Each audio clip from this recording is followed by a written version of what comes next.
In the still darkness before dawn, the streets of Port Charles felt deceptively quiet, as though the city itself were holding its breath.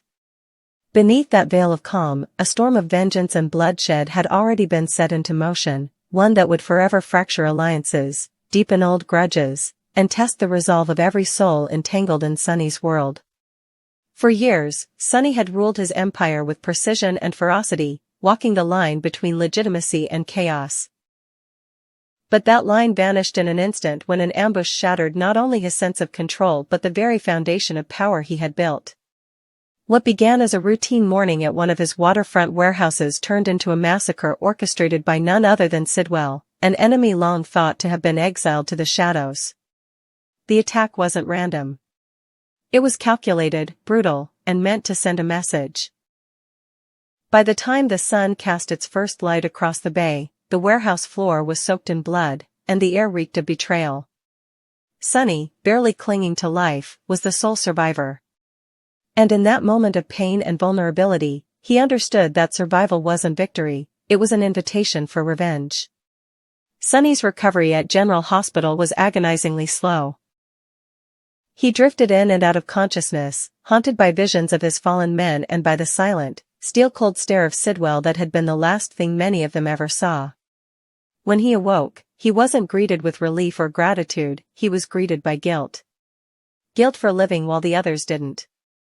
Guilt for underestimating a man like Sidwell, who had always lurked at the periphery of Port Charles, collecting grudges like currency. As doctors and nurses tended to his wounds, his closest allies circled him like hawks, their whispers blending with the rhythmic beeping of hospital machines. They weren't just concerned, they were hungry. Hungry for justice. Hungry for war. Sonny had become more than a man, he was now a symbol. And what had been done to him demanded retribution. Jason, always the silent and immovable anchor in Sonny's world, was the first to move. While others grieved, he mobilized. The ambush had been too clean, too coordinated. It hadn't just been a hit, it had been an infiltration. Someone on the inside had fed Sidwell the information, and Jason swore he wouldn't rest until he exposed the traitor. His search started in the ashes of the warehouse, where blood stains were barely dry and the air still hummed with the heat of gunfire. What he found there wasn't evidence, it was a declaration. Spray-painted in blood red across the shattered wall was a phrase. He doesn't get to start over. It wasn't just a message for Sonny. It was a reminder that the past had teeth, and Sidwell had been sharpening his. Elsewhere in Port Charles, word of the ambush spread like wildfire. Carly's rage was volcanic, fueled not just by love but by the bitter memory of every loss Sonny had endured over the years. She saw the attack not only as a personal assault but as a public one. It made them look weak. And in their world, weakness invited death. She pushed the doctors for updates, threatened to pull Sonny out of the hospital against medical advice, and demanded answers from anyone who might have known even a fraction of what was coming. But Carly's fury, unlike Jason's cold efficiency, burned indiscriminately. She suspected everyone. No one was above suspicion, not even Dante. Dante, meanwhile, struggled to navigate the razor-thin line between law and loyalty. As Sonny's son and a detective, he was caught in a whirlpool of moral contradictions. Officially, he had to investigate the attack like any other crime. But unofficially, he wanted blood. He'd seen too much, grown up watching Sonny straddle worlds no man should ever have to reconcile. And this ambush? This was personal. When he looked at the evidence, it was clear, this wasn't just about revenge. This was about legacy. Sidwell wasn't trying to kill Sonny. He was trying to erase him. Sidwell's motives were far from simple. In the weeks following the attack, his name surfaced everywhere. At first, people assumed he'd orchestrated the massacre out of greed or ambition. But the deeper Jason and Dante dug, the more unsettling the truth became. Sidwell wasn't after territory. He didn't want the docks, the shipments, or the money. He wanted to destroy the mythology of Sonny Corinthos. To unravel every bond of loyalty Sonny had ever forged, to pit his allies against each other until there was nothing left but ashes. And disturbingly, he was succeeding. Longtime associates like Brick, Spinelli, and even Ava began questioning the cost of allegiance. Some vanished altogether. Others whispered doubts. The Corinthos family, once unbreakable, now fractured with every passing day. But while Port Charles trembled under the weight of Sonny's near death and Sidwell's rising influence, Nina found herself unraveling in a different way. Her guilt over past betrayals, her connection to Sonny, and her own desperate attempts at redemption collided with the chaos. She visited Sonny daily, sitting beside his hospital bed long after the others had gone, whispering apologies and promises he couldn't yet hear. But her tears weren't enough to wash away the truth. She had once tried to rewrite Sonny's identity. Now, someone else was trying to erase it entirely. Meanwhile, Sidwell began appearing in places no one expected.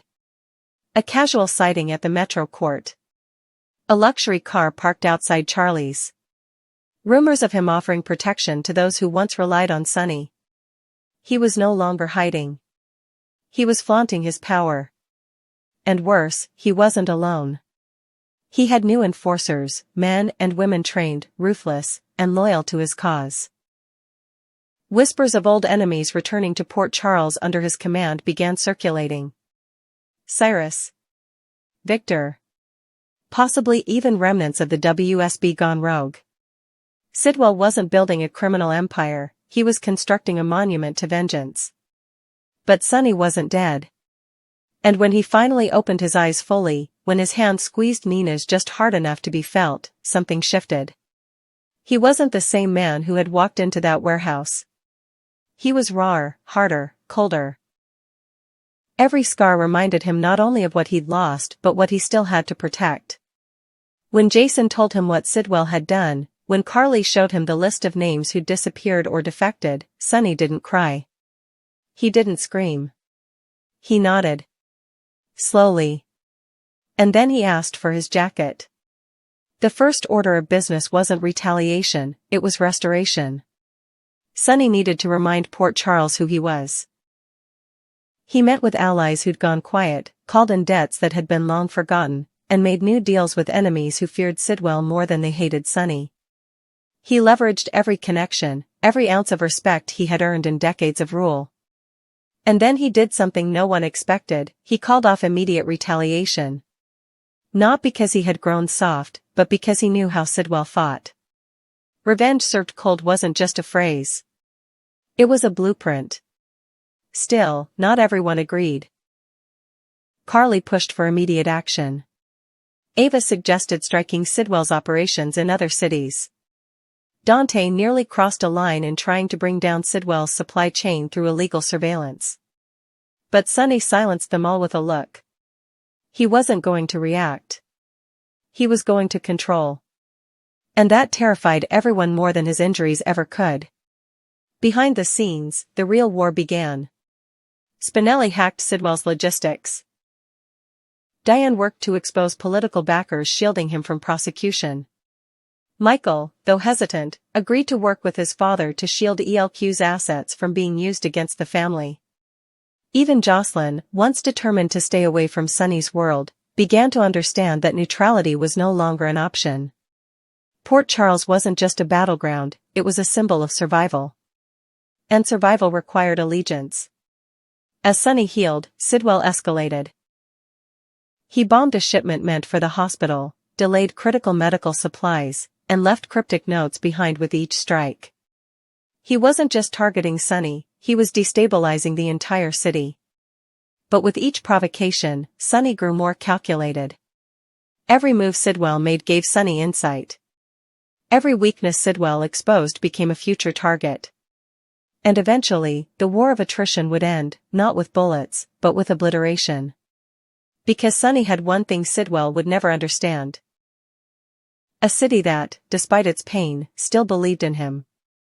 And belief, when combined with vengeance, doesn't just rebuild power, it creates legends. The streets that once whispered his fall now murmured of his return. And when Sonny finally stood on his feet, when he donned the ring that had been pulled off his bloodied hand and tightened it once again, he didn't need to say anything. The war had already begun. And this time, Sonny Corinthos wasn't fighting to survive. He was fighting to end it. Forever.